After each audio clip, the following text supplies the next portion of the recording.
सेवा म्हणतो. आम्ही कार्य आहे ते कारण आहे. तो कार्याला जर कार्याचा अभिमान आहे तर कारणाचा पण निश्चितपणे होणारच आहे. तर काय करायचं आपल्याला? अप्राप्ती भावायची आहे. जी जी वस्तू आपल्याला प्राप्त नाही त्याविषयी काय करायचं आहे? अप्राप्ती भावायची.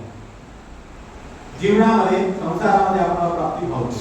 आम्ही लहानपणी अप्राप्ती भावायचो तेव्हा मला या शब्दाची माहिती नव्हती की अप्राप्ती म्हणजे काय. परंतु लहानपणी बाल सुलभ मनामध्ये कल्पना येईल. आपल्याला सायकल नाही, आम्ही आकाशाकडे बघायचो आणि असं वाटायचं की आकाशामध्ये सायकल आली. प्रतिशक्य नाही. याला काय म्हणतो आपण? अप्राप्ती भावना. तर आता कुणाला कोणती अप्राप्ती भावायची आहे ही मात्र तुमची स्वातंत्र्य आहे. प्रसादबंधन ज्याला करायला मिळत नाही प्रसादबंधनाची अप्राप्ती भाव. ज्याला भिक्षा देण्याची इच्छा आहे की एखादा साधक माझ्या घरी यावं आणि त्याने माझी भिक्षा स्वीकार करावी, त्याने त्या भिक्षेची अप्राप्ती भावावी. ज्याला परमेश्वराचं दर्शन होण्याची इच्छा आहे आणि ती अप्राप्ती भावावी की भगवंताचं दर्शन मला कशा प्रकारे होईल, कधी होईल, कसं होईल. आता ही मागणी मोठी आहे. भगवंताचं दर्शन होण्याची मागणी मोठी आहे.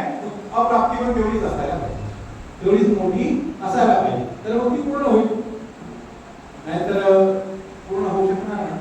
कारण आपले चांगले वर्तन आपण स्वामी शिक्षकांनी तीर्थयात्रेच्या भेटीला पाठवलं ना, परंतु स्वामींनी सांगितलेला तो विधी आहे तो त्यांनी आचरला नाही, म्हणून दत्तात्रेयांचं दर्शन त्यांना झालं नाही.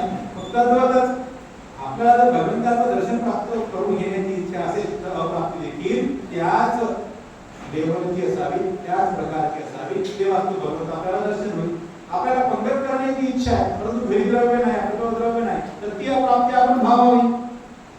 एक ना एक दिवस कुठून ना कुठून तुमचा योग येऊन तुम्हाला मुक्तीचा योग येईल, तुम्हाला आनंदात घडेल. फक्त अप्राप्ती भावत राहा. काही जर होत नसेल तर काय करायचं आहे? अप्राप्ती भावायची आहे. तर आता आपण ठरवून टाकायचं की या प्रवचनातून आपण काय घेतलं, काय घेतलं, काहीच घ्यायचं नाही आहे. काय घ्यायचं आहे?